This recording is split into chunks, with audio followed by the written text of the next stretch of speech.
ورحمة الله وبركاته. اللهم صل على محمد وعلى آل محمد كما صليت على إبراهيم وعلى آل إبراهيم إنك حميد مجيد. اللهم بارك على محمد وعلى آل محمد كما باركنا على إبراهيم وعلى آل إبراهيم.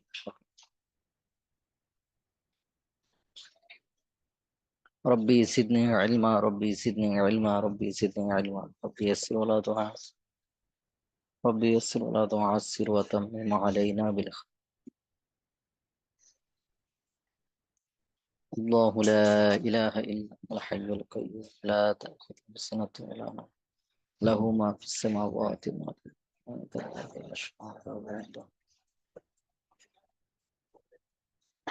يعلم ما بين أيديهم وما خلفهم ولا يحيطون بشيء من علمه إلا الله وسع كرسيه السماوات ولا يؤوده.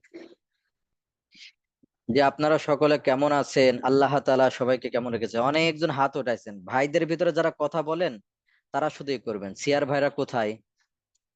সবাই তো আর কথা বলা না না এত ভাই। এই যে আগের দর্শে কয়জন কথা বলেছেন? এরকম এক দুইজন হাত করছেন। আমি যারা কোহোস্ট বানা দিছি সবাইরে তো কথা বলতে দিলে আবার হবে। যে শুনতে পাচ্ছেন?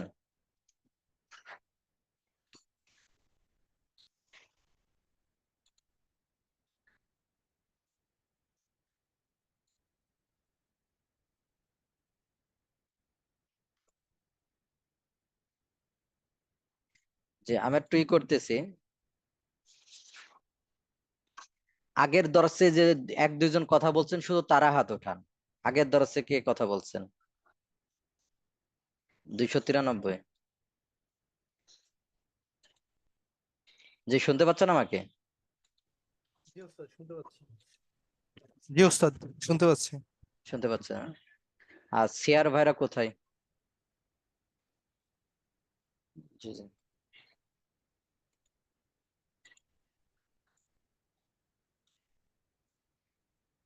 জি আমি 4 জনকে কোহোস্ট বানায় দিছি। আপনারা একসাথে বলবেন না, একজন দুইজন করে কথা বলবেন পুরো দর্শ। জি ওস্তাদ।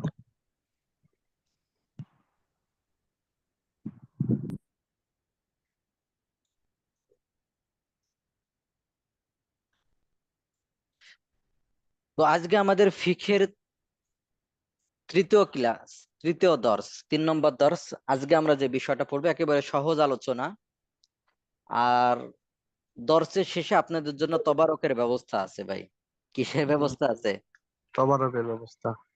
তবারক শুনলে কিন্তু, ছিন্নি শুনলে কিন্তু সবাই এই জায়গায় ছিন্নি কি বেশি দেয় না অল্প অল্প করে দেয়?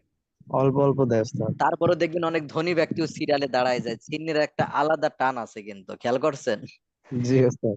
মসজিদে দেখবেন ছিন্নি দেয়, দেখবেন এমন কোন লোক পাবেন না, বেশিরভাগ গ্রামের দিকে, যে বের হয়ে গেছে আগে।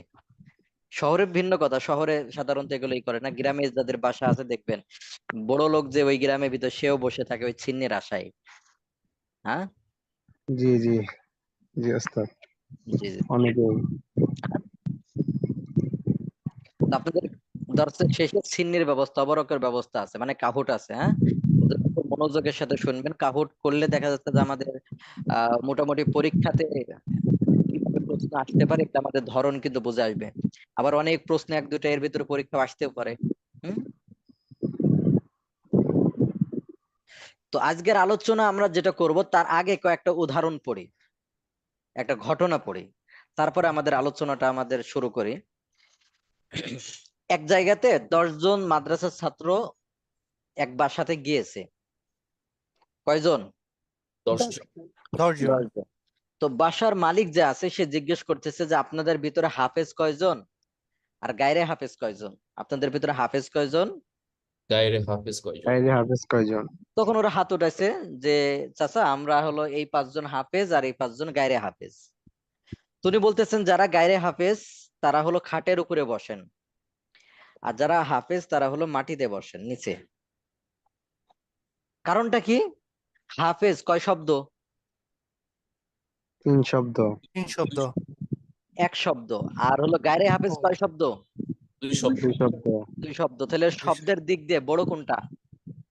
গায়রে হাফেজ। গায়রে হাফেজ। গায়রে হাফেজ। তাহলে গায়রে হাফেজদের মর্যাদা বেশি, এর জন্য এরা হলো খাটের উপরে বসবে, আর হাফেজ যারা তারা কোথায় বসবে? খাটের এই নিচে। মাটি। বলেন এটা কি ঠিক আছে? ডেফিনেটলি না, জি। ওস্তাদ কখনোই না।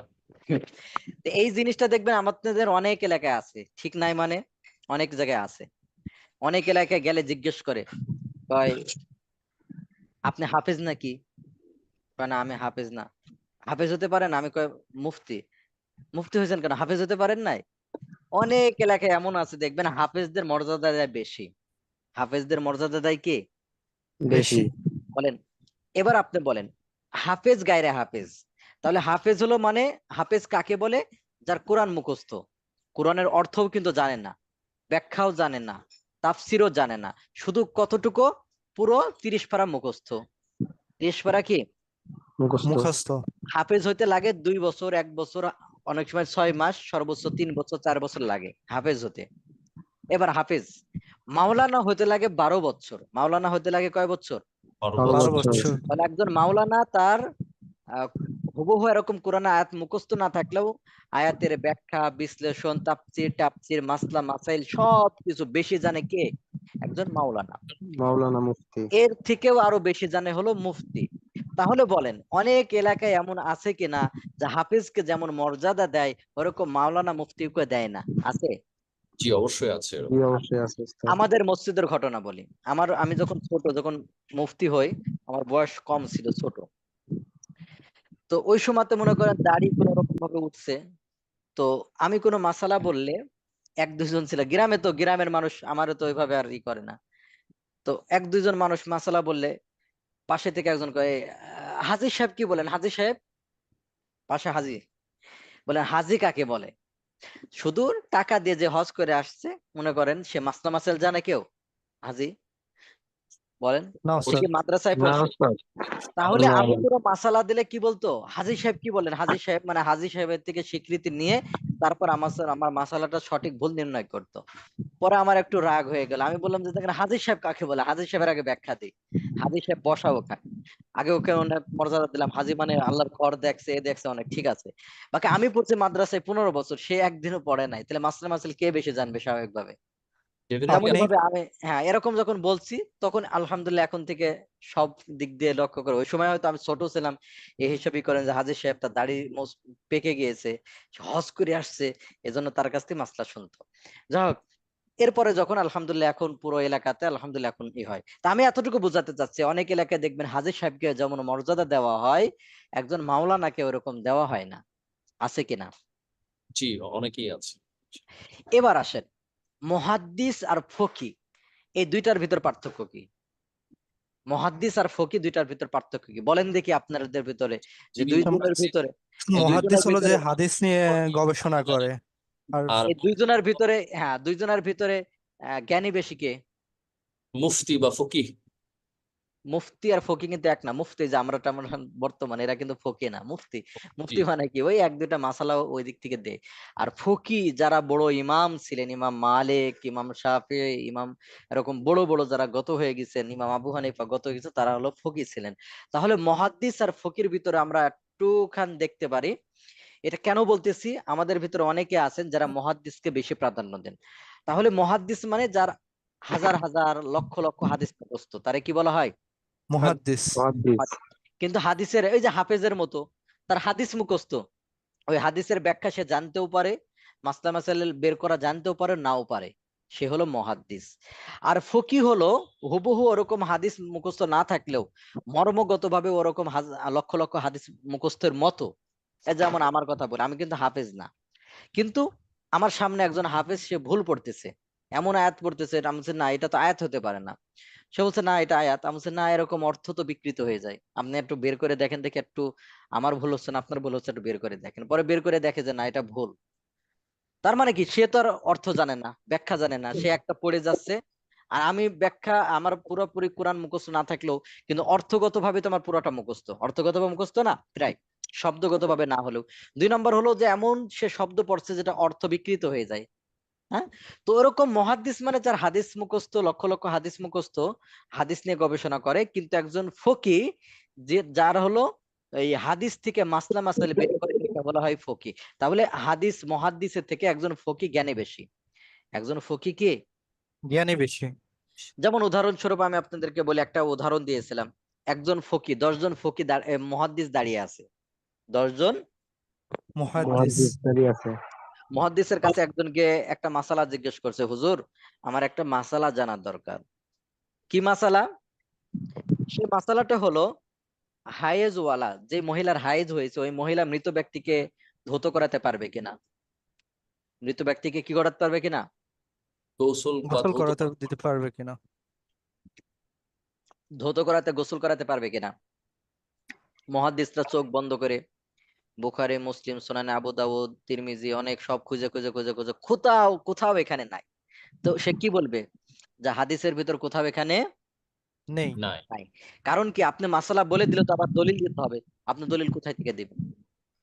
কিন্তু একজন ফকির কাছে গেল, ফকি বলছে হ্যাঁ পারবে। দলিল, দলিল কি?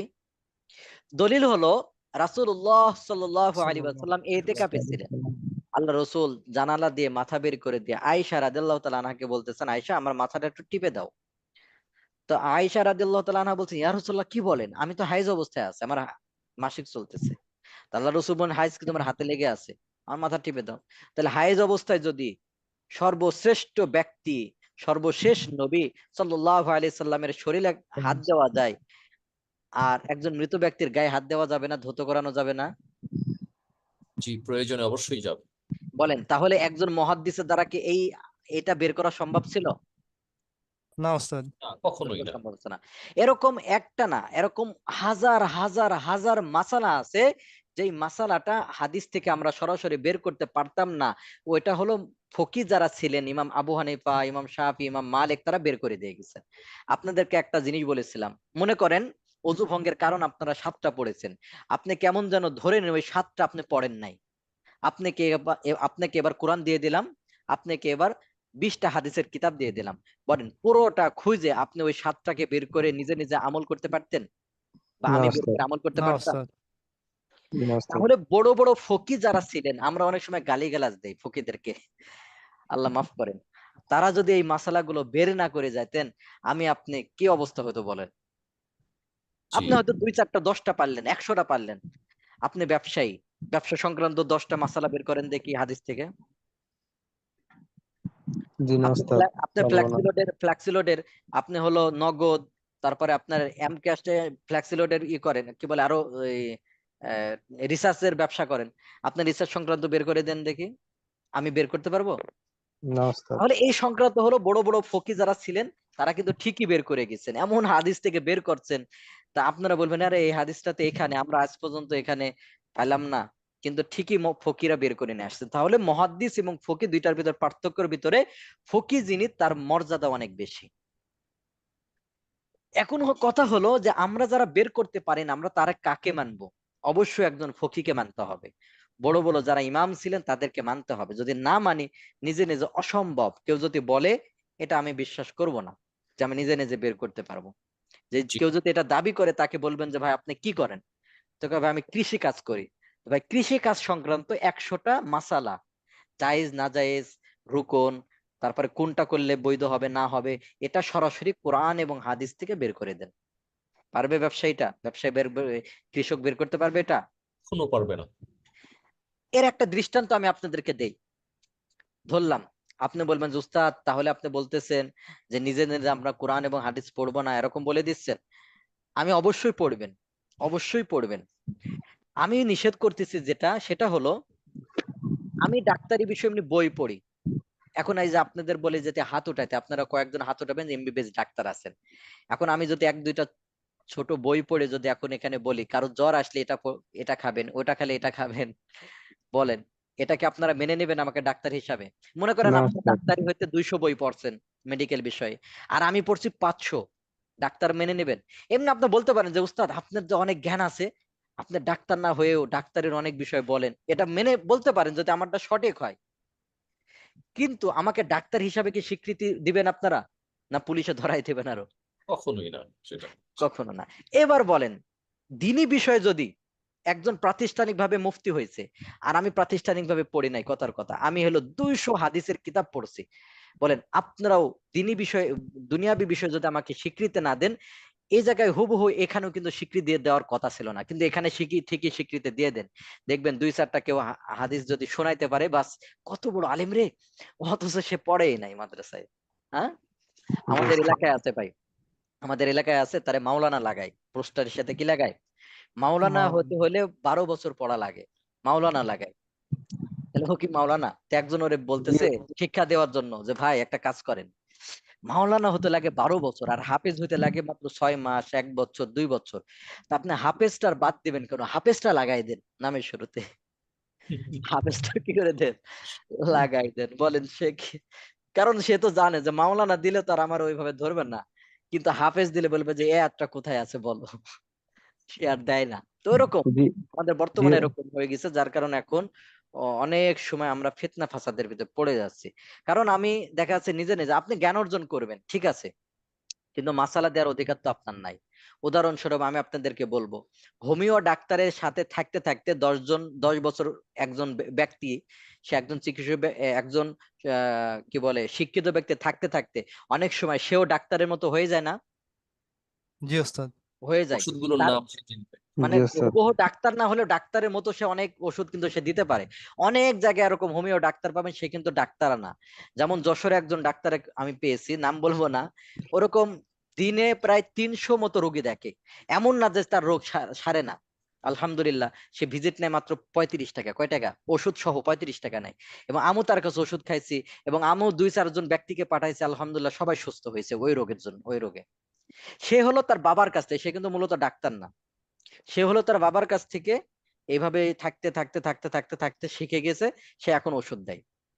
তাহলে আমি বলতেছি না সে মূল ডাক্তার, তার ভুল হইতে পারে, কিন্তু সে ডাক্তারের সাথে থাকতে থাকতে অনেক সময় কি হয়ে যায়, ওরকম অনেক বিষয় সে ডাক্তারের শিখে মতোই যায়। হয়ে যায়। কিন্তু একজন ব্যক্তি সে নিজে নিজে যদি পড়তো, তাহলে কি এই দুই ব্যক্তির ভিতর পার্থক্য আছে না? জি অবশ্যই। ওস্তাদ, আছে। অবশ্যই। এবার নিজে নিজে যদি আমি জি জি কোরআন ওস্তাদ। এবং হাদিস পড়তে চাই, দেখবেন ওইরকম হয়ে যাবে, নিজে নিজে পড়তে গেলে ভুল হওয়ার সম্ভাবনা আছে। কিন্তু আমি যদি একজন উস্তাদের তত্ত্বাবধানে, একজন আলেমের তত্ত্বাবধানে থাকে যদি আমি পড়তাম, নিজে নিজে পড়লেও তার কাছ থেকে পড়তাম, তাহলে এটা কিন্তু আমার হতো না। আমি আপনাদের ইতিহাস বলবো, রাসূল সাল্লাল্লাহু আলাইহি সাল্লাম এবং আদম আলাইহিস সালাম থেকে শুরু করে যত আল্লাহ তাআলা নবী রাসূল পাঠাইছেন, যত পুস্তক পাঠাইছেন, কিতাব পাঠাইছেন, সব কিতাবের সাথে শিক্ষক পাঠাইছেন না? জি ওস্তাদ, শিক্ষক মানে কি, নবী পাঠাইছেন। জি। নবীদের। জি ওস্তাদ।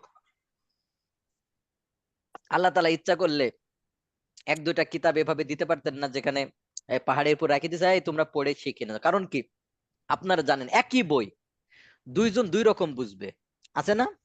আপনি মেডিকেল বিষয়ে একটা বই পড়ছেন, আমিও পড়ছি, দুইটা দুই রকম ভাবে ব্যাখ্যা দিতে পারবে। ওরকম ভাবে আল্লাহ তাআলা জানতেন যদি এভাবে দেওয়া হয় তাহলে ব্যাখ্যা অপব্যাখ্যা করবে। বলেন এই যে আমরা বিভিন্ন জায়গায় দাওয়াতে যাই, আমার বাড়ি কুষ্টিয়াতে, কিন্তু কুষ্টিয়া তো দাওয়াতে কাজ করতে সবচেয়ে আফসোসের বিষয়, কিছুদিন আগেও কুষ্টিয়াতে গেলাম, অনেকজন খ্রিস্টান হয়ে গেছে। তো তাদেরকে দাওয়াত দিতে গেলে তারা কোরআনের আয়াত দিয়ে দলিল দিচ্ছে। কি দিয়ে দলিল দিচ্ছে? কোরআন। কোরআনের আয়াত। বলেন কোরআনের আয়াত দিয়ে কেন দিচ্ছে? সে অপব্যাখ্যা, সে নিজে নিজে পড়ে অপব্যাখ্যা, কিন্তু সে যদি কোনো উস্তাদের কাছে পড়তো সে অপব্যাখ্যাটা কিন্তু করতে পারতো না, করতে পারতো? কখনোই পারতো না। জি। তা আমরা আজকে যে বিষয়টা পড়বো, একজন মুহাদ্দিস এবং ফকিহ দুইটার ভিতর পার্থক্য। তো মুহাদ্দিসকে আমরা তুলনা করতে পারি কিছুটা ফার্মাসিস্টের মতো, যারা ওষুধ বিক্রয় করে। তাদের কাছে দেখবেন লক্ষ লক্ষ ওষুধ আছে, কিন্তু কোন ওষুধের ভিতর কোন মেডিসিন সকালে খাবে না বিকালে খাবে এটা জানে না, ডাক্তারের দেখতে হয়। তেমনি ভাবে একজন ডাক্তার, সে কিন্তু ওষুধ কম বেশি তার কাছে না থাকলেও সে কিন্তু কি করে দেয়, ওষুধ বলে দিতে পারে। নাম বলে এবং দিতে পারে। মাত্রা উল্লেখ করে হ্যাঁ, দেন। সব উল্লেখ উল্লেখ করে দেন, সব উল্লেখ উল্লেখ করে করে। দেন। এখন যারা ফকিহ ছিলেন তারা এমন না যে তারা হাদিস জানতেন না, তারা যদি তাদের সামনে হাজার হাজার হাদিস যদি না থাকতো, তারা মাসলা বের করতেন কিভাবে?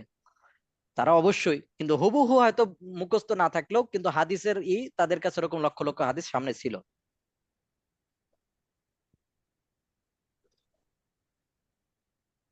তারা যেভাবে মাসালা বের করতে পারবে, একজন মুহাদ্দিস কিন্তু ওইভাবে পারবে না। এই কথাটা কিন্তু আমার না, আমরা একটু সামনে গিয়ে দেখবো। হ্যাঁ,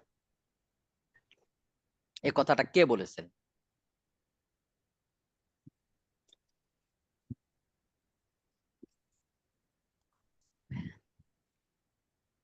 ইমাম আমাশ, আবু সুলাইমান আমাশ, তিনি আবু হানিফার উস্তাদ ছিলেন, ইমাম আবু হানিফা মুহাদ্দিস এবং হাদিস বিশদ ছিলেন। বুখারী মুসলিম সহ সকল কিতাবে তার হাদিস আসছে, বুখারী মুসলিমে আছে। তাহলে কত বড় মুহাদ্দিস ছিলেন। তো তিনি তার কাছে একটা মাসালা জিজ্ঞেস করতে আসছে একজন, তো তিনি পারেন নাই। পরে আবু হানিফা রহিমাহুল্লাহ তাআলা তিনি বলতেছেন যে উস্তাদ আপনি অনুমতি দিলেন আমি বলে দেই। বলে বলো। তখন তিনি বলে দিছেন। বুঝছো তোমরা জানলা কিভাবে, তুমি এই এই মাসালাটা জানলা কিভাবে? বুঝছো কেন? ওই যে আপনি হাদিস শুনাছেন না আমারে, ওই হাদিস থেকে এইভাবে মাসালাটা বের হয়েছে। তখন ইমাম আমাশ, আপনারা নেটে যদি সার্চ দেন ইমাম আমাশ কত বড় মুহাদ্দিস ছিলেন তাহলে পাবেন। তখন ইমাম আমাশ বলতেছেন আইয়ুহাল ফুকাহা, হে ফকিগণ, আনতুমুল আতিব্বা, তোমরা চিকিৎসকের মতো এইভাবে হাদিস থেকে খুঁটিখাটি এভাবে বের করে নিয়ে আসতে পারো, তোমরা চিকিৎসা দিতে পারো, কেউ মাসলা জিজ্ঞেস করলে এটা সমাধান দিতে পারো। ওয়া নাহনু সায়াদানা, আর আমরা হলো ওষুধ বিক্রেতার মতো, যে আমাদের কাছে লক্ষ লক্ষ হাদিস আছে কিন্তু হাদিসের মর্ম অর্থ মাসালা বের করে এটা আমরা ভালোভাবে জানি না। তো এটা কার কথা? ইমাম ইমাম আমাশের কথা। আবু হানিফা যে রাহিমাহুল্লাহ হলো উস্তাদ। বুখারী মুসলিমের ওরকম অনেক হাদিস তার থেকে বর্ণিত, ইমাম আমাশ দেখবেন আমাশা এই শব্দটা আছে, তার কথা হলো তিনি, তার কি হাদিস কি এক দুইটা হাদিস জানতেন না, তার ওরকম লক্ষ লক্ষ হাদিস মুখস্থ ছিল? লক্ষ লক্ষ হাদিস মুখস্থ ছিল। তো উনি এই কথা বলতেছেন যে আমাদের থেকে ভালো জানেন হলো ফকিরা, আমাদের থেকে ভালো জানেন কারা? ফকিহগণ। ওকে। ফকিগণ। ইমাম আবু হানিফা, ইমাম শাফি, ইমাম মালিক, এরকম যারা বড় বড় ইমাম আসছেন তারা ভালো জানেন। তেমনি ভাবে একজন ইমাম সুফিয়ান ইবনে ওয়াইনা, আপনারা নেটে সার্চ দিলে এটাও পাবেন, সুফিয়ান ইবনে ওয়াইনা ইমাম বুখারী এবং মুসলিমের উস্তাদ, ইমাম বুখারী এবং মুসলিমের উস্তাদ। তিনি বলতেছেন আল হাদিসু মুদিল্লাতুন, হাদিস গুমরাকারী, ইল্লা লিল ফুকাহা, তবে ফকিরা ছাড়া। আপনারা বলবেন উস্তাদ হাদিস গুমরাকারী, হাদিস মানুষকে বিভ্রান্ত করে দেয়। আমরা বলবো হাদিস কেন, কোরআনও নিজে নিজে পড়তে গেলে বিভ্রান্ত করে দেয়। কোরআন করে না, মানে নিজে নিজে বিভ্রান্ত হয় আর কি। হুম, হাদিস করে না, নিজে নিজে বিভ্রান্ত হয়। এই যে আমি যাদেরকে খ্রিস্টানদেরকে দাওয়াত দিতে যাই, তারা কোরআন থেকে দলিল দেয়। যেমন আপনাদেরকে একটা কথা বলি, আপনারা যাদের কোরআন কিছুটা জানেন, বলেন সূরা ফাতিহার অর্থ জানেন? এরকম আছেন আপনারা জানেন? জি আলহামদুলিল্লাহ। জানেন না? দেখেন, সিরাতাল্লাযীনা, আমাদেরকে সরল পথে চালান, তৌফিক দাও। আনআমতা আলাইহিম, যাদের উপর আপনি কি করেছেন? নিয়ামত দান করেছেন। যে ওদের ওদের পথে চালান যাদের উপর আপনি কি করেছেন? নিয়ামত নিয়ামত দান দান করেছেন। এই নিয়ামত কাদের উপর দান করেছেন এই ব্যাখ্যা কি আমাদের জানা আছে? জানা নাই। যারা আলেম, আমরা যারা আলেম তারা বলবো যে এই নিয়ামত যাদের দান করেছেন এটার ব্যাখ্যা হলো 93 পৃষ্ঠাতে একটা আছে, যে আল্লাহ তাআলা যাদের উপর নিয়ামত দান করেছেন তারা হলো নবী, সিদ্দিক, শুহাদা, সলেহিন। কিন্তু খ্রিস্টানরা, তারা নিজে নিজে পড়তে তাদেরকে কিভাবে বোঝানো হয় দেখেন, এই যে দেখো, প্রতিদিন ইমাম সাহেব দোয়া করে খ্রিস্টান ধর্ম গ্রহণের জন্য। কিভাবে? এই যে এই জায়গায় বলা হয়েছে যে নিয়ামত দান করেছেন তাদের পথ চলান, নিয়ামত কাদেরকে দান করেছেন? 3-4 পৃষ্ঠা পরে দেখেন আল্লাহ বলতেছেন ইয়া বনি ইসরাইল, হে বনি ইসরাইল, উযকুরু নিয়ামাতি আল্লাতি, এরকম আছে না যে নিয়ামাতুল্লাতি, যে নিয়ামত, ওই নিয়ামত স্মরণ করো, আনআমতু আলাইকুম, যেটা তোমাদেরকে আমি দিয়েছি। তাহলে দেখেন আল্লাহ নিয়ামত দিয়েছেন বনি ইসরাইলের উপরে, তাহলে এই বনি ইসরাইলের ধর্মের উপর গ্রহণ করার জন্য ইমাম সাহেবরা প্রতিদিন সূরা ফাতিহার ভিতরে দোয়া করতে থাকে, অথচ সাধারণ ব্যক্তিকে এই কথাটা বলে না। যখন আপনাকে কোরআনে আয়াত দিয়ে দুই জায়গায় বের করে দিবে, সাধারণ ব্যক্তি অটোমেটিক এটা মেনে নেবে না? সাধারণভাবেই মেনে নেবে। জি মেনে নেবে না এটা? জি। কারণ কি বাস্তব দেখছি, কারণ এখানে আল্লাহ তাআলা স্পষ্ট ভাবে সূরা ফাতিহার বলতেছেন যে ওই ব্যক্তিদের পথে চলান যাদের আপনি নিয়ামত দান করেছেন। এখন 5 পৃষ্ঠা পরে বলতেছে হে বনি ইসরাইল, আমি তোমাদের উপর নিয়ামত দান করেছি, অটোমেটিক কিন্তু মেনে নেবে। তাহলে এই হাদিস যদি এরকম, এই কোরআন যদি নিজে নিজে পড়তে যায়, এত বড় এরকম বড় ক্ষতি তার হয়ে যাবে না? জি জি কাফের। ওস্তাদ। ক্ষতি হয়ে যাবে। অথচ এই এই আয়াতের ব্যাখ্যা হলো ওইটা। আর বনি ইসরায়েলদের কি নিয়ামত দিয়েছেন? বনি ইসরায়েল দিয়েছে মান্না সালোয়া। ওই শয়তানরা এটার উপরও তারা করতেছিল না। আল্লাহ তাআলা জান্নাতে খাবার পাঠাইতেন, পাখি পাঠাইতেন ভুনা করে। ওরা কয় আল্লাহ আমরা আমরা চাই পেঁয়াজ রসুন, আমরা চাবো হলো শাকসবজি, আমাদের এটা ভালো লাগে না। কত বড় শয়তান, বুঝতে পারছেন? ওদের নিয়ামত দিয়েছেন আল্লাহ ওই মান্না সালোয়ার। এটা তো আমরা জানি, কিন্তু এটা জি সাধারণ ওস্তাদ। ব্যক্তি ওই মান্না সালোয়ার ওই ওইটাকে জানবে সে? এরকম একটা আয়াত না, এরকম অনেক আয়াত আছে, যে আয়াতগুলো সে নিজে নিজে কেউ যদি পড়তে চায় তাহলে সেই আয়াতগুলো অপব্যাখ্যা করবে। যেমন আছে, আমরা তাদেরকে বলি সাধারণ ব্যক্তিকে বাইবেল দিয়ে দাওয়াত দিতে গেলে সাধারণ ব্যক্তি না বাইবেল মানবো না, বাইবেল বিকৃত হয়ে গেছে, বাইবেল বিকৃত হয়ে গেছে। তখন সে দলিল দেবে কি কোরআনের একটা আয়াত আছে, লা তাবদীলা লিকালিমাতিল্লাহ, লা তাবদীলা মানে কোনো পরিবর্তন নাই, লিকালিমাতিল্লাহ আল্লাহর কালামে কোনো পরিবর্তন নাই। অর্থটা সুন্দর না? জি, সুন্দর। মতলব Yes, খারাপ। তাহলে ওই আয়াতটা বের করে বলবে দেখেন ইমাম সাহেবরা বলে বাইবেল পরিবর্তন হয়ে গেছে, এই যে দেখেন আল্লাহর কালামে কোনো পরিবর্তন নাই, এটা আল্লাহ বলতেছেন, আপনি কোনটা মানবেন? বলেন সাধারণ ব্যক্তি অটোমেটিক কোনটা গ্রহণ করবে? অবশ্যই ওই কথাটাই গ্রহণ করবে গ্রহণ সে। করবে না, যে আল্লাহ বলতেছেন যে আল্লাহর কালামে পরিবর্তন নাই, অথচ আল্লাহর কালামে পরিবর্তন নাই বলতে কি ওই আয়াতের আগে একটা আল্লাহ একটা বিধান বলছেন, ওই বিধান সম্পর্কে বলতেছে যে আল্লাহর এই যে বিধানটা অটুট, এর ভিতরে কোনো পরিবর্তন নাই, এটা উদ্দেশ্য। এক। দুই নম্বর হলো বাইবেলটা এটা তো আল্লাহর কালাম আগে হতে হবে, বর্তমান যে বাইবেল এটা আল্লাহর কালামই না, এটা তো মানুষের বানানো হাতের লেখা, বুঝতে পারছেন?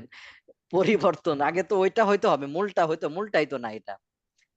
ঠিক আছে, তাহলে আমি এরকম শত আয়াত দেখাতে পারবো যে নিজে নিজে যদি কেউ পড়তে যায়, যদি একটুখান বেশি বুঝতে যায়, তাহলে তার ঈমান নষ্ট হয়ে যাবে। আল্লাহ আপনি হেফাজত।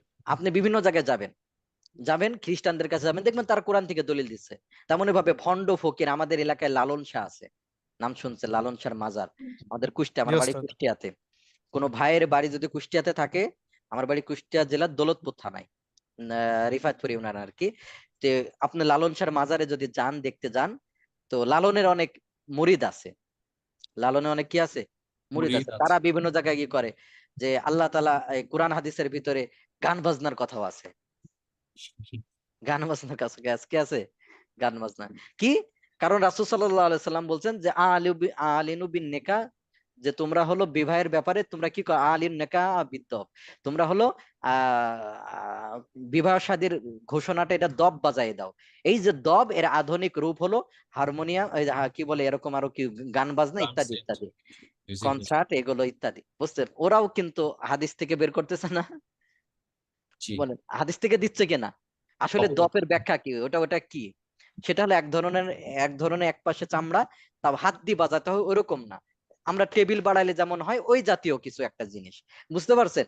ওরা ওই জিনিসটা কি করে যে এই যে দেখেন বাজনা দিয়ে করতে বলছে, এটা হলো এখন বর্তমানে আধুনিক রূপ হলো কনসার্ট। দেখবেন এটা আমি বলতেছি না, আপনারা ইউটিউবে পাইলে এরকম পাবেন, দেখবেন ওই ভণ্ড কেউ কেউ এভাবে করে বলে অনেক আছে, জি আল্লাহ ওস্তাদ। রসুল বলছে এরকম যায়। তাহলে বলেন সেও তো হাদিস থেকে দলিল দিচ্ছে, আসলে ওর দলিলটা কি হয়েছে, ভুল হয়েছে। এখন আমি বলবো এই জন্য মূলত ইমাম সুফিয়ান বিন ওয়াইনা তিনি বলছেন যে হাদিস যদি এরকম নিজে নিজে কেউ মন গড়া করতে চায়, এই যে এরকম শয়তান হয়ে যাব, সে গুমরা করে দিবে তাদেরকে। এজন্য কি করতে হবে, কোন উস্তাদের তত্ত্বাবধানে থাকতে হবে। আমার কথাটা আপনারা অন্যভাবে যদি নিতে যান যে উস্তাদ আমরা তাহলে নিজে নিজে পড়তে পারবো না, তাহলে আমি আপনাকে বলবো ডাক্তার যারা আছেন, ভাই আমি নিজে নিজে ডাক্তারি বই পড়তে পারবো না, আমাকে নিষেধ করবেন আপনি? জি কখনোই না, জি। না, নিষেধ করবেন ঠিকই, বলবেন যে উস্তাদ নিষেধ করবেন না, যে আপনার ডাক্তার নিজে নিজে হইতে যায় না উস্তাদ, তাহলে সর্বনাশ করে ফেলবেন। কিছুদিন মেরেছে। আগে দেখছেন যে ইউটিউব দেখে নিজের স্ত্রীর সিজার করতে গিয়ে মারা গেছে, এটা দেখছেন? এটা পত্রিকাতে আসছে। তো ওইরকম বলবেন যে উস্তাদ আপনি নিজে নিজে যদি ডাক্তারি করতে যান তাহলে সর্বনাশ করে ফেলবেন। এমনি আপনি দুই দুই পাঁচটা কিতাব পড়ে জ্ঞান অর্জন করতে পারেন, কিন্তু চিকিৎসা দিতে গেলে আপনি সর্বনাশ করে ফেলবেন। হ্যাঁ, ওরকম ভাবে যদি দুনিয়াবি ক্ষেত্রে যদি সর্বনাশ করতে হয়, নিজে নিজে পড়ে বই পুস্তক পড়ে সর্বনাশ হওয়ার সম্ভাবনা থাকে, তো এরকম কোরআন এবং হাদিস নিজে নিজে পড়তে গেলে অনেক জায়গায় সর্বনাশের কারণ হয়। এই যে আমি আপনাকে উদাহরণ দিলাম, এরকম আমি হাজারো উদাহরণ আমি দিতে পারবো, যারা এই যে খ্রিস্টান হয়ে গেছে তারা কিন্তু কোরআন থেকেই, এরকম অনেক আয়াত আছে তারা অপব্যাখ্যা করে খ্রিস্টান হয়েছে, যারা এরকম বেদাতি হয়ে গেছে ওগুলো কোরআন থেকেই দেয়। হ্যাঁ, কোরআন থেকে করতে কয়ে। সেজন্য আমি বলবো যে কারোর তত্ত্বাবধান আপনি পড়বেন না, আমি এই কথা বলতেছি না, আপনি নিজে নিজে পড়বেন না এই কথা না, বরং আপনি কারোর তত্ত্বাবধানে থাকে পড়বেন, তাহলে ভুল হওয়ার সম্ভাবনা কম। হুম, অন্যথা নিজে নিজে পড়তে গেলে হবে। যেমন একটা হাদিসের ভিতর আমরা পড়ছি, এটা সহিহ হাদিস, যে বালা রাসূলুল্লাহ সাল্লাল্লাহু আলাইহি সাল্লাম কায়িমান, আল্লাহ রসুল দাঁড়িয়ে পেশাব করেছেন। যখন আমি এই হাদিসটা পড়বো, এর বিপরীত হাদিসটা যদি আমার জানা না থাকে, তখন আমি কি করব জানেন? এই যে দেখো দেখো আজকে হাফেজ মাওলানা মুফতিরা কি কত বড় দেখো ধোঁকাবাজ, তারা কয় যে দাঁড়িয়ে পেশাব করা যাবে না, আল্লাহ রসুল দাঁড়িয়ে পেশাব করছেন। বলেন ঠিক আছে কিনা কথাটা? এক হিসাবে জি, ঠিক জি নাই? ওস্তাদ। জি হাদিসের ভিতরে ওস্তাদ। আছে, উনি তো বুখারীর হাদিস দেখাচ্ছেন, মুসলিমের হাদিস দেখাচ্ছেন যে আল্লাহ রসুল দাঁড়িয়ে পেশাব করছেন। বুখারী এর হাদিস। বিপরীত হাদিসটাও তো আছে যে আল্লাহ রসুল ওখানে কেন দাঁড়িয়ে পেশাব করলেন, এর ব্যাখ্যা কি, এই বিশ্লেষণটা যদি সে না জানে, তাহলে কিন্তু সর্বনাশ হয়ে যাবে না? অবশ্যই জি অবশ্যই। ওস্তাদ। সর্বনাশ হয়ে যাবে। ওই জন্য মূলত ইমাম সুফিয়ান বিন ওয়াইনা তিনি বলছেন হাদিসটা অনেক সময় কাউকে গোমরা করে দেয়। ওই যেমন উদাহরণ আমি দিলাম। তাহলে কি করতে হবে? তাহলে করতে হবে এইগুলোর ক্ষেত্রে বড় বড় যারা ইমাম চলে গেছেন, ফকি চলে গেছেন, তাদের মতটা মেনে নেওয়া। তাদের মতটা কি মেনে গ্রহণ নেওয়া। মেনে মেনে নেওয়া। তাহলে আমরা বলতে পারবো যে আমরা এখন যেমন বলেন শাফি মাযহাবের, তারা বুকের উপর হাত বাঁধে। তাহলে এই বুকের উপরে হাত বাঁধা দলিলটার উপরে কমপক্ষে লক্ষ লক্ষ বড় বড় আলেম আমার থেকে বেশি জ্ঞানী চলে গেছে না? জি অবশ্যই এখন আমি যদি বলি না, বুকের উপর হাত বাঁধলে নামাজই হবে না, তাহলে ভুল হবে কিনা? কারণ অবশ্যই। কি ভাই, আপনি এতদিন পরে এই মাসালাটা আপনি সঠিকটা জানলেন, তাহলে শাফি মাযহাবের লক্ষ লক্ষ ইমাম, তাহলে এই যে যারা কাবা শরীফের ইমাম, তারা বলতেছেন বুকের উপর হাত বাঁধার দলিল আছে, আর আপনি বলতেছেন যে না, এর বিপরীতটা আছে। তাহলে কি এরা গোমরা এতদিন? নাউজুবিল্লাহ। তাহলে এরকম হবে। তেমনি ভাবে নাভির নিচে হাত বাঁধার দলিল, যারা আবু হানিফা বা হানাফি মাযহাবের দলিল, তাহলে এখন যদি আমি এতদিন পর আমরা বলি না, মূলত নাভি নিচে হাত বাঁধার কোনো দলিল নাই, এটা মানা যাবে না, এটা মানলে এটা ই হবে, শিরিক হবে, এটা হবে না, এটাও কিন্তু ক্ষতিকর। কারণ কি, হানাফি মাযহাবের উপরে কি বলেন, আমার মতো এরকম ভাবে আমার মতো ব্যক্তির থেকেও ওরকম হাজারো হাজারো গুণ উত্তম বড় বড় ফকি চলে গেছে না? তারা কি হাদিস সামনে না রেখে কি এটার উপর আমল করেছে? কখনোই না। জি কখনো না। মূলত আমার হয়তো ওইটা জানা নাই, হানাফি ফিকের যেটা আমল করতেছে হয়তো আমার জানা নাই, তেমনি ভাবে শাফি ফিকের যারা আমল করতেছে সেটা আমার জানা নাই। আমি এখন যদি মস্তানি করে দুইটার বিরুদ্ধে বলতে চাই, এটা বড় অন্যায় হবে, এটা বড় কি হবে? অন্যায় অন্যায়। হবে। অন্যায় হবে। আমার এটা তো আগে জানতে হবে। দেখবেন অনেক ভাই এটা না বুঝে কিন্তু এই জিনিসটা করে ফেলে, দেখবেন বিভিন্ন জায়গায় বিভ্রান্ত করে ফেলে, তখন কিন্তু সর্বনাশ হয়ে যায়। তখন কি সর্বনাশ। এখন ফিক হলো হাদিস যারা আমরা পড়ি, যারা আমরা আলেম আছি, আমাদের কাছে মাসালা জিজ্ঞেস করতে হলে কিন্তু আমি বলবো। আমার কাছে কেউ যদি আসে মাসালা জিজ্ঞেস করে, হুজুর আমি হলো নামাজ পড়বো, আমি হাত ছেড়ে দিয়ে নামাজ পড়বো, আমার নামাজ হবে কিনা? একজন আলেম মুফতি কি বলবে? নামাজ হয়ে হয়ে যাবে। যাবে। কিন্তু একজন যাদেরকে যে কম জ্ঞান আছে তার কাছে যাবেন, সর্বনাশ, হাদিসের ভিতরে বলা হয়েছে এই জায়গায় হাত বাঁধার কথা, আর আপনি হাত ছেড়ে দিয়ে নামাজ পড়বেন, কখনো আপনার নামাজ হবে না। তার মানে কি ওই হাদিসটা তার জানা নাই যে হাত ছেড়ে দিলেও নামাজ হয়, ওই দলিলটা তার জানা নাই। আপনারা যারা হজ করেছেন, উমরা করেছেন, তারা দেখবেন মসজিদে নববীর ভিতরে, তেমনি জি ভাবে মক্কা মুকাররমার ভিতরে অনেক ভাই তারা হাত ছেড়ে দিয়ে নামাজ পড়ছে না? জি আবার আলহামদুলিল্লাহ। অনেকে দেখবেন যে কোরআন দেখে দেখে পড়ে নামাজ পড়তেছেন। তাহলে এখন আমরা যেখানে হাত ছেড়ে দিয়ে নামাজ পড়া জায়েজ আছে, এখানে হাত বুকের উপরে বাঁধবে না নাভির নিচে বাঁধবে, এটা নিয়ে মারামারি করা জায়েজ হবে? কখনোই না, কখনো কখনোই না, না। দুইটাই ঠিক আছে। আপনি বুকের উপর হাত বেঁধে নামাজ পড়লেও নামাজ সহি হয়ে যাবে, নাভির নিচে হাত বাঁধলে নামাজ। কিন্তু এক দুজন ভাই আছেন, তারা দেখা যাচ্ছে বেশি বাড়াবাড়ি করে ফেলে, না উস্তাদ ওইটা হবেই না, বা বিভিন্ন দেখবেন মসজিদে মারামারি করে। এটা না জায়েজ, এটা না জায়েজ। যেখানে আমিন না বলার অবকাশ আছে, আমিন না বললে নামাজ হয়ে যাচ্ছে, এখানে আমিন জোরে বলবে না আস্তে বলবে, এটা নিয়ে মারামারি, এটা জায়েজ হবে? কখনোই না, এটা ফিতনা। এটা ফিতনা হবে। এই জন্য দেখা যাচ্ছে আমরা অনেক সময় নিজে নিজে যদি হাদিস পড়তে যাই, নিজে নিজে যদি কোরআন পড়তে যাই, অনেক ক্ষেত্রে এরকম বড় ধরনের ক্ষতি করে ফেলতে পারি। এজন্য আমরা ইতিহাস দেখতে পারি, আল্লাহ তাআলা ইচ্ছা করলে এক দুইটা কিতাব পাহাড়ের উপর রেখে দিতে পারতেন, বাস ওইটা পড়ে তোমরা করো। কিন্তু দেখতেন ওয়া ইউআল্লিমুহুমুল কিতাবা, আয়াত আছে না, যে আল্লাহ রসুল তোমাদেরকে কিতাব শিক্ষা দেবেন, কোরআন শিখাবেন, শব্দ শব্দ ব্যাখ্যা শিখাবেন, ওয়াল হিকমা, হিকমত মানে ব্যাখ্যা বিশ্লেষণ শিখা দিবেন, মাসলা মাসাইলও শিখাই দিবেন, তোমরা নিজে নিজে মাতুব্বারি করলে হবে না, এটা আল্লাহ তাআলা নিজে বলতেছেন। যে আল্লাহ রসুল তোমাদেরকে এগুলো শিক্ষা দিয়ে দিবেন।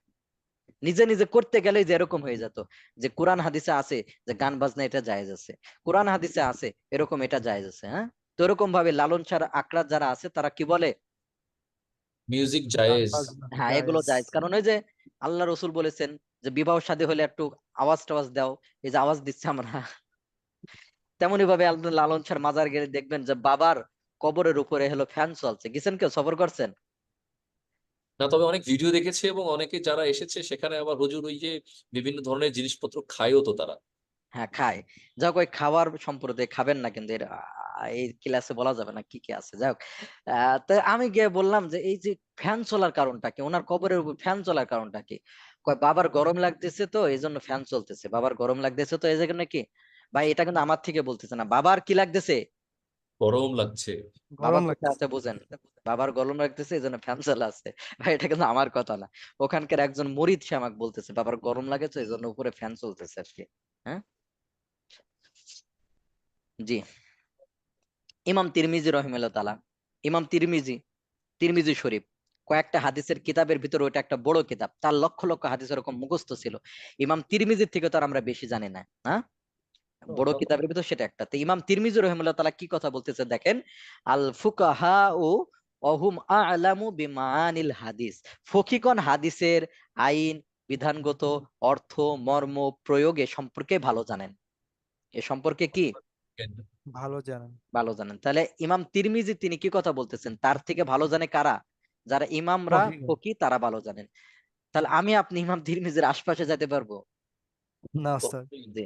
তেমনই ভাবে কারণটা কি হয়েছে, ইমাম তিরমিজি রহিমাহুল্লাহ তাআলার ওই যে ওই যুক্তিগুলো, কারণ ওনার হাদিস মুখস্থ ঠিক আছে, কিন্তু এক একটা হাদিস থেকে মাসলা বের হবে এরকম হাজার হাজার মাসালা বের হবে।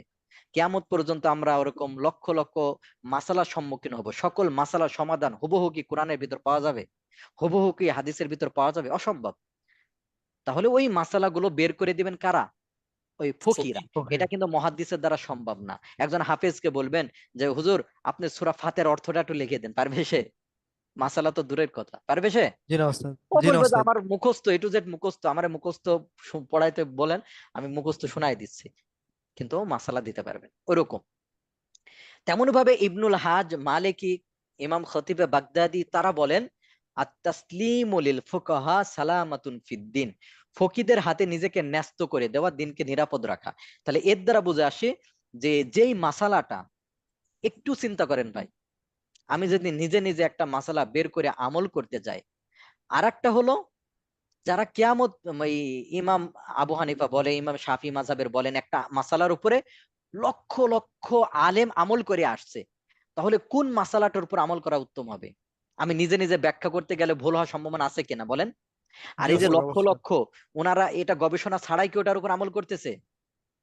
কখনোই না। তাহলে কোনটা নিরাপদ মনে হবে? ওই তাদের ওইটা মানা নিরাপদ হবে, না আমি নিজে এখন আমি যেটা বুঝছি সেটা মানা নিরাপদ হবে? ওই যে নিজে নিজে মানতে গিয়ে এরকম হয়ে যায়, আহলে কোরআন হয়ে যায়, বুঝতে পারছেন? ওরকম আহলে কি বলে, আহলে হাদিস। কোরআন আছে না, তারপর কাদিয়ানি হয়ে যায়, বুঝতে পারছেন? তারপর আপনার আরো কি হয়ে যায়, এই এরকম আহ খ্রিস্টান হয়ে যায়, এমন আর কি, বুঝতে পারছেন? যদি নিজে নিজে এরকম না করতে যাইতো তাহলে কিন্তু তারা এরকম মুসলমানদের ভিতরে থাকতো, কিন্তু আজকে তারা কাদিয়ানি হওয়ার কারণে বের হয়ে গেছে, তারা মুসলমান না।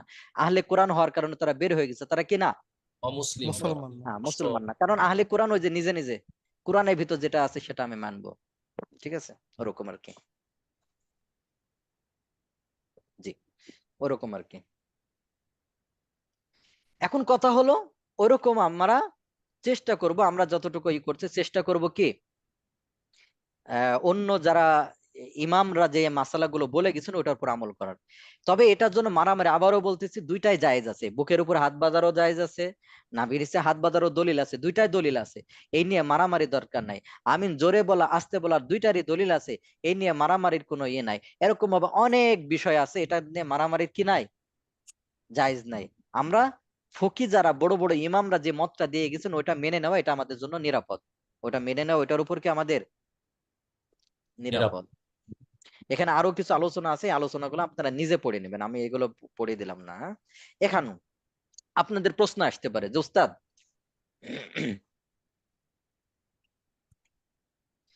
এই যে মাযহাবের ভিন্নতা হলো কি, বা এই যে ফিকের ভিন্নতা হলো কি, ইমাম আবু হানিফা বললো এটা, ইমাম মালিক বললো এটা, রাস্তা তো একটাই হবে, সঠিক তো একটা হবে, দুইটা কেন হলো?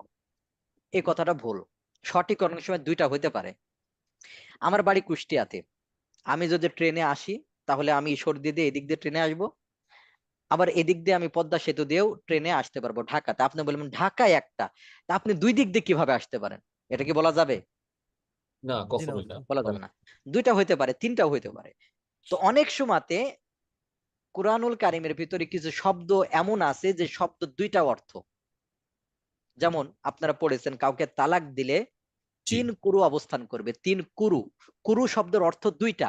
বলেন আল্লাহ তাআলা জানতেন না যে কুরু শব্দের অর্থ দুইটা?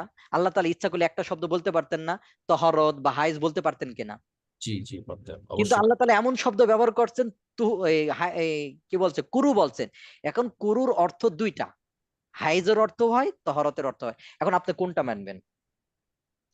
আমরা দুটোই মানবো অবস্থার প্রেক্ষিতে, যদি হ্যাঁ, অবস্থা প্রেক্ষাপটে এই হিসাবে ইমাম শাফি বলছেন যে এখানে তহরত মানতে হবে। কেন? ওনার দলিল, উনি আরো কিছু দলিল অন্য জায়গা থেকে নিয়ে আসছেন। আর হানাফি ফিকে বলছে না, এটা হাইজ মানতে হবে। কেন? তার দলিল দিছে। তাহলে বলেন, দুইটাই নিজ নিজ অবস্থাতে সঠিক কিনা? অবশ্যই কারণটা সঠিক। কি? ওই হাইজটা তো ওই কুরু শব্দেরই অর্থ। উনি তহরত মানছে, তহরতটা কুরু শব্দের অর্থ। আপনি বলবেন না, ইসলাম একটাই হবে। এটা ভুল কথা। এটা কি? উস্তাদ কুরুর জিনিসটা কি? কুরু? কুরু একটা শব্দ। কুরু মানে কাউকে স্ত্রীকে তালাক দিয়ে দিলে 3 মাস অবস্থান করে। হ্যাঁ, তো 3 মাস বলার চেয়ে ওই জায়গায় আল্লাহ বলছেন কুরু শব্দটা। কুরু যে 3 কুরু অবস্থান করবে, তো কুরু শব্দের অর্থ হলো তহরত হয়। অর্থাৎ আপনারা জানেন যে একটা মাসালা আছে যে প্রত্যেক মাসে মহিলারা অসুস্থ হয়। তো এরকম 3 বার অসুস্থ হবে। এখন এই যে অসুস্থটাকে ধরবে, না এই যে মাঝখানে সুস্থ থাকে ওইটাকে ধরবে? ইমাম শাফি বলেন যে মাঝখানে সুস্থ তহরত এটা ধরবে। আর ইমাম আবু হানিফা বলেন, হানাফি ফিকে বলেন যে অসুস্থ হয় এটাকে ধরবে। কারণ এই কুরু শব্দের অর্থ কয়টা? দুইটা। দুইটা। দুইটাই হইতে পারে। এখন কোনটা মানবেন? এখন যদি মানেন, দুইটা একসাথে মানা যাবে না। বলেন, মনে করেন কোন বোনের এখন 15 দিন চলছে, সুস্থ 15 দিন।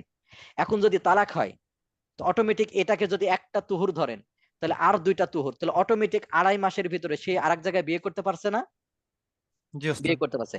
কিন্তু আপনি যদি তহরত না ধরে যদি হাইজ ধরেন, তাহলে হাইজ আসতে এখনো তার দেরি আছে কয়দিন? 15 দিন। 15 দিন। তাহলে 15 দিন পর হাইজ আসলো একটা, আর একটা হাইজ আসলো দুইটা, আর একটা হাইজ আসলো তিনটা। অটোমেটিক দেখবেন যে ওইটা থেকে সংখ্যায় বেশি হয়ে গেল। হ্যাঁ, তাহলে আপনি কোনটা মানবেন? তাহলে দুই ইমাম দুই রকম বলছেন, তাহলে দুইটাই নিজ নিজ অবস্থানে কি সঠিক। সঠিক। এবং এখন এছাড়া ওস্তাদ আপনি, একটা সময় মহিলাদের তো হাইজ নেফাস বন্ধও থাকে, সেক্ষেত্রে তারা ওই মাসটাকেই গ্রহণ করবে। না, ওটা আলাদা অনেকেই আছে। হাইজ যদি একেবারে বন্ধ থাকে তাহলে কি করবে? হাইজ না হয় ওরকম অনেক মাসালা আছে, এটা ব্যাপারটা পরে আছে। পড়বো ইনশাআল্লাহ। হ্যাঁ, ওটা পরে পড়বো ইনশাল্লাহ। তাহলে এই কারণে মূলত এই যে ইমামদের ভিতর মত পার্থক্য হয়ে গেছে। এই কারণে ইমামদের ভিতর কি আছে? পার্থক্য। মত পার্থক্য। আমরা মনে করি যে ইসলাম একটা, একটা কি, এজন্য বুকের উপর হাত বাঁধারও দলিল আছে, না বিজনেসে হাত বাঁধারও দলিল আছে। দুইটাই সঠিক। আপনি বলবেন না একটাই হতে হবে, এটা ভুল। দুইটা সঠিক। আপনি কুষ্টিয়া থেকে ঢাকাতে দুইভাবে আসতে পারেন, বুঝতে পারছেন? আপনি বিমানও আসতে পারেন। তো ওরকম ভাবে ওইটাও যদি হাদিসে থাকে এটাও থাকে, এ মানলো ও মানলো, মনতে মানতে পারে। তারা তো আর ভুল পথে না। ওরকম ভাবে সকল ইমামদের মত, ওরা নিজ নিজ অবস্থাতে এভাবে সঠিক। তেমন ভাবে হাদিসের রেওয়ায়াতের ভিন্নতা, রেওয়ায়াত মানে বর্ণনা। এক সাহাবা এইভাবে বলছেন, আর এক সাহাবা আর এক ভাবে বলছেন। এই রেওয়ায়াতের ভিন্নতার কারণে কি হয়ে গেছে? ওই মত মতপার্থক্য। পার্থক্য মত হয়েছে। পার্থক্য হয়ে গেছে। তেমন উৎসের ক্ষেত্রে, উৎসের ভিন্নতা, যে কথার কথা এই মাসালাটা কোন জায়গা থেকে বের হয়েছে, কোন হাদিস থেকে বের হয়েছে। তো একজন ইমাম বলতেছেন ওই হাদিস থেকে এই মাসালাটা আসছে, আর এক ইমাম বলছে না ওই হাদিস থেকে আসছে। মূলনীতির ভিন্নতা। তো এরকম ভাবে হাদিসের ভিতরে কিছু মূলনীতি আছে, তো কেউ মূলনীতি একটা ধরছে, কেউ আরেকটা ধরছে, এরকম ভিন্নতা। তেমন ভাবে যে কিয়াসের ইস্তেহাদের ভিন্নতা, কোন মাসালা যদি কোরআন এবং হাদিসের ভিতর থাকে স্পষ্ট বিষয়ের ভিন্ন কথা, তো অনেক সময় নাই, তখন এক এক ইমাম এক এক ভাবে বের করছে।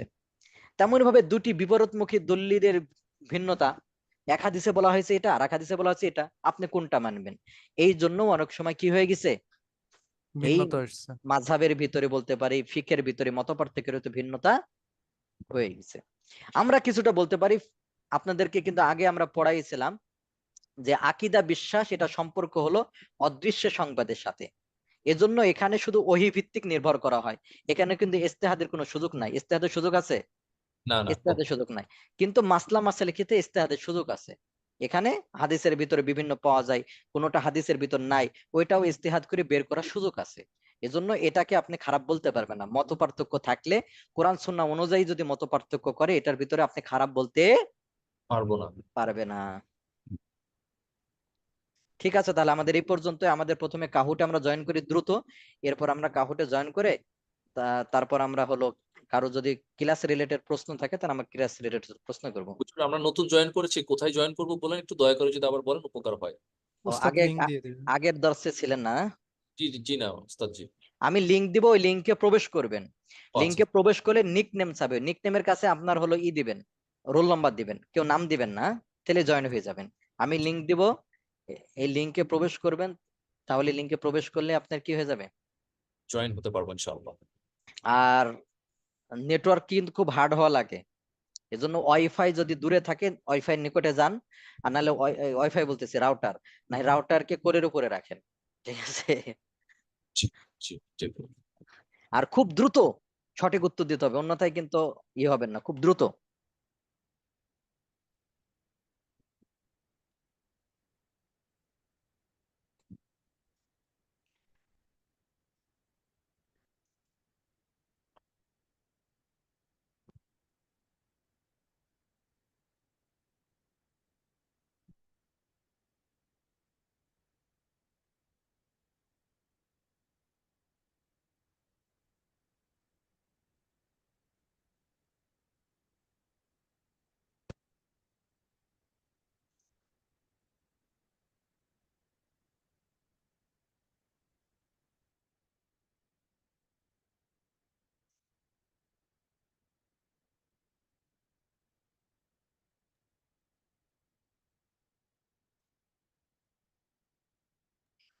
খুব দ্রুত জয়েন করবেন, খুব দ্রুত।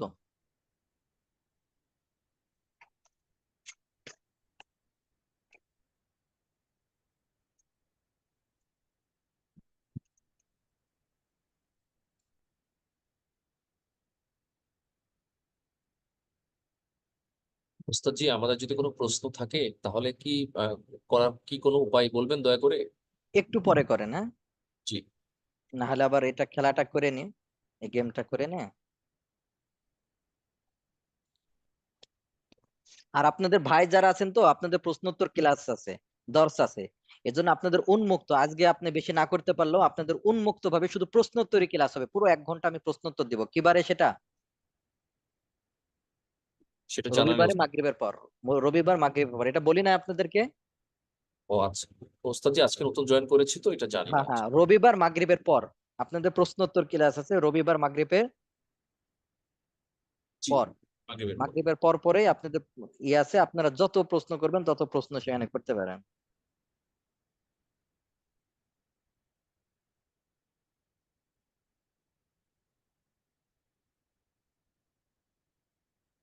জি, আমরা তাহলে শুরু করতে পারি খুব দ্রুত।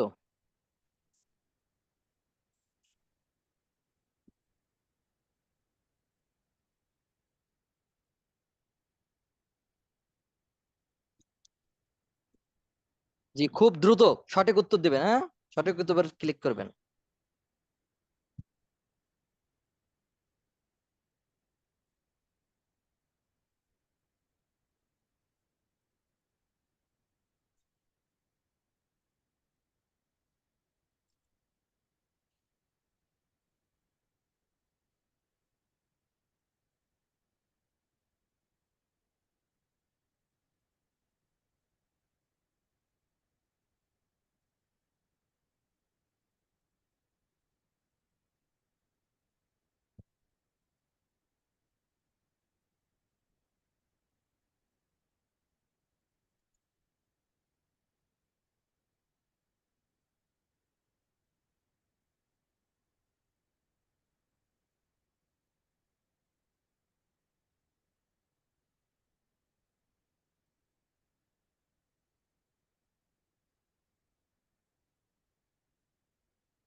জি, যারা ফার্স্ট সেকেন্ড থার্ড হবেন আলাদা কিন্তু কোনো পুরস্কার নাই।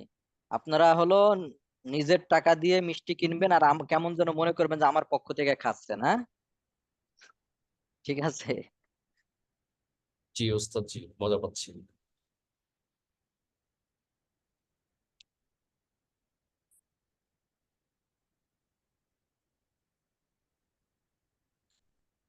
দেখা যাক ফার্স্ট সেকেন্ড থার্ড কারা হয়েছে।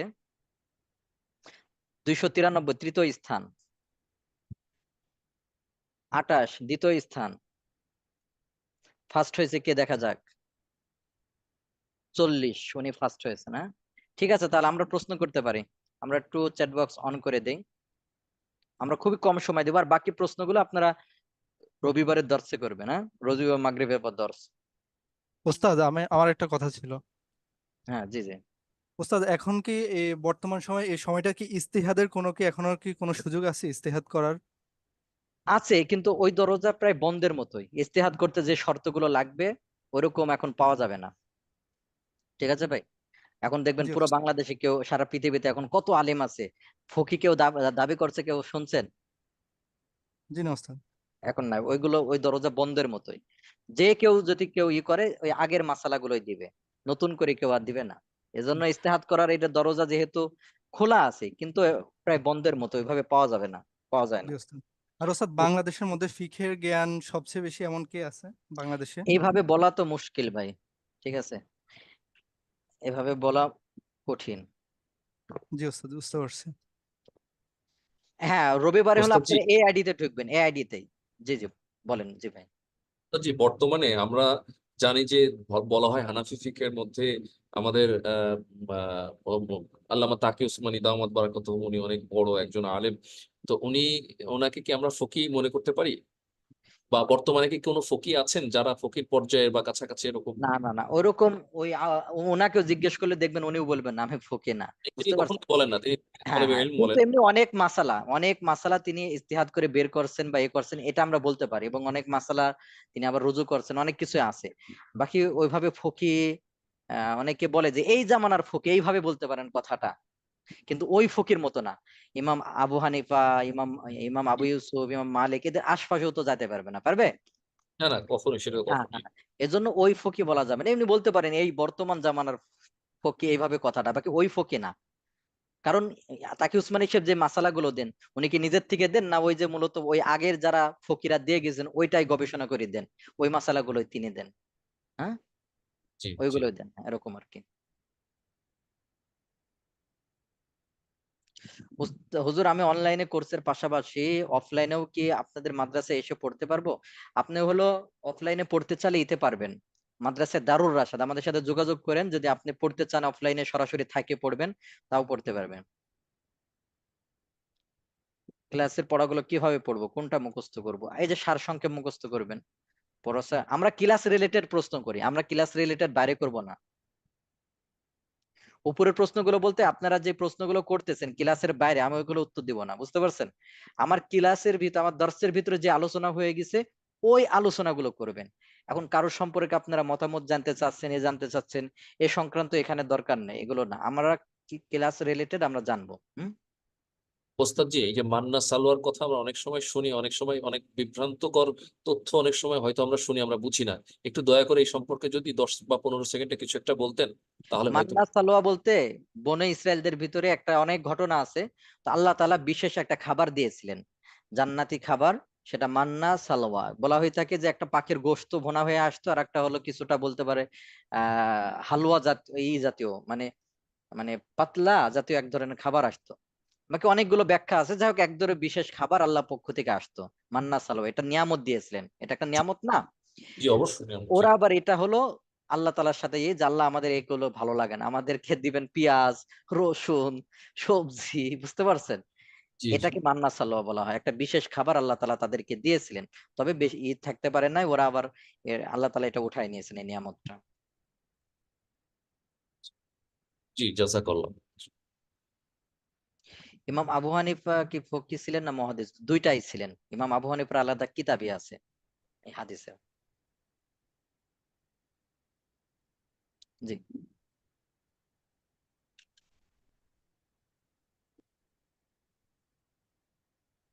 ওস্তাদজি আরেকটা জানার ছিল যে আমাদের আগে এমন কয়েকজনের নাম কি বলা যাবে যিনি মুহাদ্দিসও ছিলেন ফকিহ ছিলেন, যেমন আমাদের বললেন যে ইমামে আজম আবু হানিফা, উনি ছিলেন ফকিহ এবং মুহাদ্দিস, ইমাম এছাড়াও তো মালিক রহিমাহুল্লাহ তাআলা, ইমাম মালিক রহিমাহুল্লাহ তাআলা, ইমাম শাফি রহিমাহুল্লাহ তাআলা, ওনারা তো এগুলো ছিলেন। আরো চারজন ওনারা, জি হ্যাঁ, জি, ওনারা আরো চার, অনেক ইমাম আছে, আরো ওই চারজনে না, আরো অনেক ইমাম আছেন যারা হলো মুহাদ্দিসও ছিলেন, পাশাপাশি ফকিহ ছিলেন। এই লিস্ট আপনারা হলো হয়তো আইফোতাতে প্রশ্ন করেন, এই লিস্ট আপনারা ওখান থেকে দেখে নেন। হ্যাঁ, ইনশাআল্লাহ। জি ইনশাল্লাহ।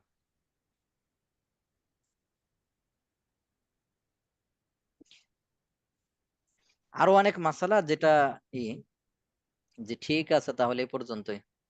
ওস্তাদ একজন প্রশ্ন করছে যে যদি সব মাযহাব সহিহ তাহলে কি সে মিক্স করে মাসালা নিতে পারবে কিনা? এটা আরো সমস্যা হবে ভাই। জি এটা ওস্তাদ। আরো কি হবে, সমস্যা কিভাবে হবে আমি আপনার বলি। কয়েকদিন আগের ঘটনা। হুম, আমারে ফোন দিছে দক্ষিণ কোরিয়া থেকে। হ্যাঁ, দক্ষিণ কোরিয়া থেকে। তে ফোন কেন দিছে? তে ওরা দুইজন বিয়ে করতে চায়, তারা দুইজন বিয়ে করতে চায়, তারা পিতা মাতাকে জানাবে না, মানে উনি ফোন দেয় না, ফোন দিছে আরেকজন আমাকে। তা আমি বললাম যে উনি কোন ফিক ফলো করেন? তো উনি বললেন যে শাফি ফিক ফলো করে। তা আমি বললাম যে না, ওনারা তাহলে বিয়ে জায়েজ হবে না, কারণ শাফি ফিকে কি অভিভাবক ছাড়া বিয়ে হয়? হয় না, হয় না। হয় না।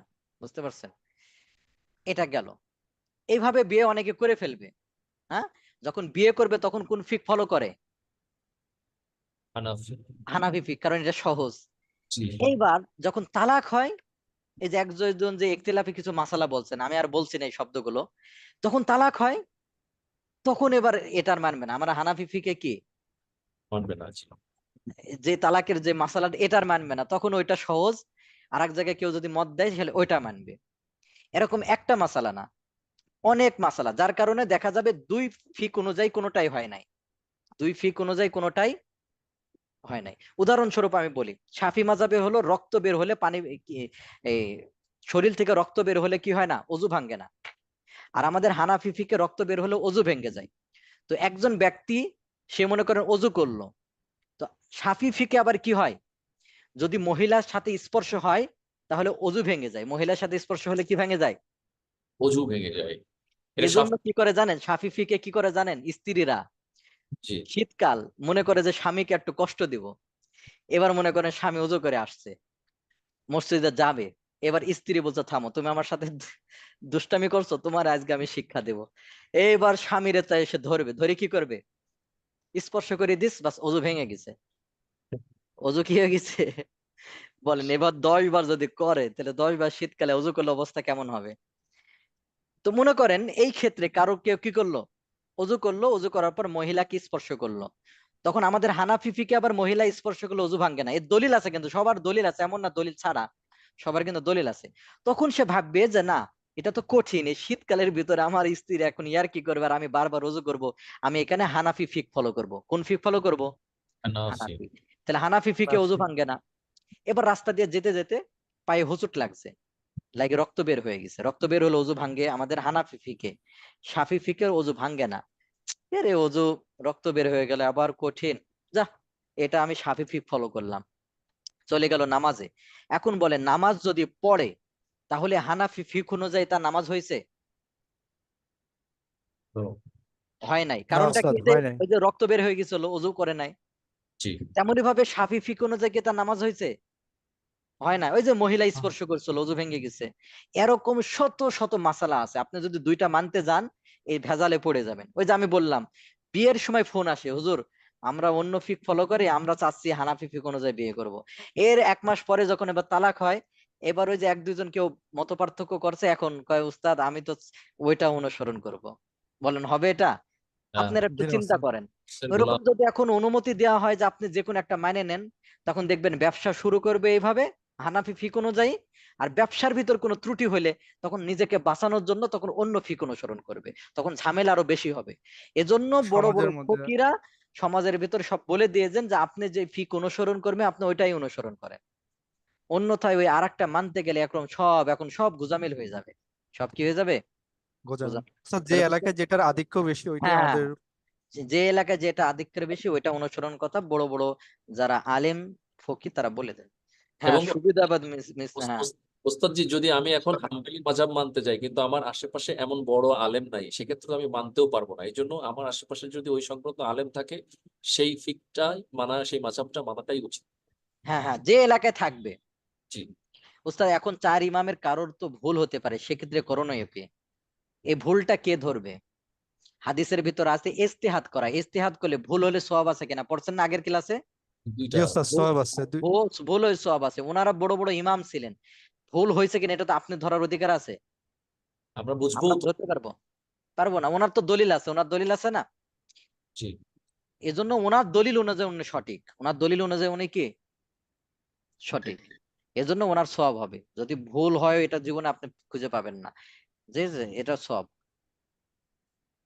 ওস্তাদ, একটা প্রশ্ন ছিল, গত ক্লাসে করছিলাম। জি জি। সেটা হচ্ছে যে আহ, দিনের উৎসগুলোর ক্ষেত্রে মানে দলিলের উৎসগুলোর ক্ষেত্রে বলা হয় কুরআন, সুন্নাহ, ইজমা, কিয়াস। জি তো জি। এইখানে অনেক ক্ষেত্রে দেখা যায় যে কিয়াস করার পরে সেটাতে ইজমা হয়। কিয়াস করে কোনো একটা মূলত মাসালা বা ভাই, উসুল বের করার পরে হুম, ওই সেটাতে আর কি হ্যাঁ ইজমা হয়। তো হ্যাঁ হ্যাঁ, ইজমা আগে রাখা হয়, কিয়াস রাখা হয়, এই বিষয়টা আর কি একটু যদি মূলত বলতেন। ওই যে ইজতিহাদ নিয়ে আসছে না, ওই ইজতিহাদের দুইটা প্রকার হলো, একটা হলো ইজমা আর একটা হলো কিয়াস। একটা হলো ইজমা আর একটা কি আচ্ছা। কিয়াস। তো ইজমা দুই কিয়াসের ভিতর পার্থক্য আছে। কিয়াস হলো আপনি সব মাসালাই কিন্তু হবে না। কিয়াস হলো অনুরূপ। এই যে আমি বলেছিলাম মদের সাথে তুলনা করে আপনি ফেন্সিডিল খাওয়া হারাম বলবেন, হ্যাঁ? তো এটার সাথে আপনি কিয়াস বলতে পারেন। কিন্তু ওই যে একটা জি, জি। মাসালা বলেছিলাম উমর রাদিয়াল্লাহু তাআলা আনহুর, যে কতটুকু প্রবেশ করলে গোসল ফরজ হবে, এটার উপর ইজমা হয়ে গেছে, এটাকে কিয়াস বলতে পারবেন? রাইট। জি। না, না, না। বলতে পারবেন, কারণ ওইটার অনুরূপ কিন্তু একটা এখন মাসালা থেকে নিয়ে আসে নাই, এরকম আর কি। হুম? জি, জি, মানে এটা তো হচ্ছে যে ইজমা হইছে এখন, মানে এটা কি কিয়াস করে ইজমা হয় নাই নাকি সরাসরি না না হাদিস না না, থেকে ইজমা হয়েছে? সরাসরি হাদিস থেকে বা সরাসরি ঈদ থেকে ইজমা হলো। ওই যে যেটা উমর রাদিয়াল্লাহু আনহু ঘটনা শোনালাম, আপনাকে যদি আমি প্রশ্ন করি যে ভাই ফেন্সিডিল খাওয়া হারাম কেন, বলবেন যে হারাম এই জন্য এটা মদ আছে, কারণ মদ হারাম এটা কোরআনে আছে। আর মদের ভিতরে যে কারণগুলো পাওয়া যায় সেই কারণটা হুবহু এর ভিতর পাওয়া যায়। ঠিক আছে? তাহলে কিয়াস বলা হয় যে জি। হুবহু কারণ পাওয়া গেলে তখন এটা কিয়াস হয়। এখন আপনাকে বললাম যে সুপারি পরিমাণ প্রবেশ করলে যে গোসল ফরজ হয়, এটা কি, তাহলে এটা কি আপনি কিয়াস বলতে পারবেন? ওরকম কোন মাসালার ভিতর থেকে হুবহু কারণ নিয়ে আসে কি নাকি নিয়ে আসতে পারবেন এখানে? পারবেন না। বলবেন যে এখানে আয়েশা রাদিয়াল্লাহু তাআলা আনহার কি আছে, হাদিস আছে, পাশাপাশি সকল সাহাবায়ে কেরাম এটার উপরে ইজমা করেছেন, এটা হলো ইজমা। ইজমার ভিতর অনুরূপ মিল থাকা শর্ত না, কিন্তু কিয়াসের ভিতর কোনো মাসালা হইতে হলে অনুরূপ মিল থাকা শর্ত। হ্যাঁ, ঠিক আছে, তাহলে আমরা প্রশ্নোত্তর নিব না এই পর্যন্ত। আপনাদের প্রশ্নোত্তর থাকলে আগামী রবিবার মাগরিবের পর আপনারা বসবেন ইনশাল্লাহ। আগামী রবিবার মাগরিবের পর ওস্তাদ, আপনাদের আগের আগের সব এইবারও আমরা রবিবারে আসছিলাম কিন্তু আমরা তো পাই নাই কিছু। ও মানে আপনার ফোন দেন নাই মনে হয়, আমার মনেই নাই। এই যে এখন আমার ইয়ে হয়েছে, আমার মনে করাই দিবেন। আমার ফোন নাম্বার আছে কার কাছে? উপায় হ্যাঁ আছে কি ওস্তাদজি? আপনার জি সাথে জি যোগাযোগ করার কোনো উপায় আছে কি? একটু জি মেহেরবানি জি, করে বলবেন। ফোন নাম্বার আছে, সিয়ার ভাইদের কাছে ফোন নাম্বার আছে, ওই ফোন নাম্বার নিয়ে আমার সাথে যোগাযোগ করেন। হ্যাঁ, ও আচ্ছা, জি, জাযাকাল্লাহ, জি যে আমার ওস্তাদ। কাছে ফোন করবেন। আমার ধরো ওই রবিবারে আমার মনে নাই, মনে ছিল না, রবিবারে উম, ই করবেন, ফোন দিবেন। হ্যাঁ, জি ঠিক ওস্তাদ। ইনশাআল্লাহ। আছে তাহলে। সুবহানাকাল্লাহুম্মা ওয়া বিহামদিকা, আসসালামু আশহাদু আলাইকুম। আস্তাগফিরুকা ওয়া আতুবু ইলাইক। আসসালামু আলাইকুম ওয়া রাহমাতুল্লাহি ওয়া বারাকাতুহু। ওয়া আলাইকুম আসসালাম।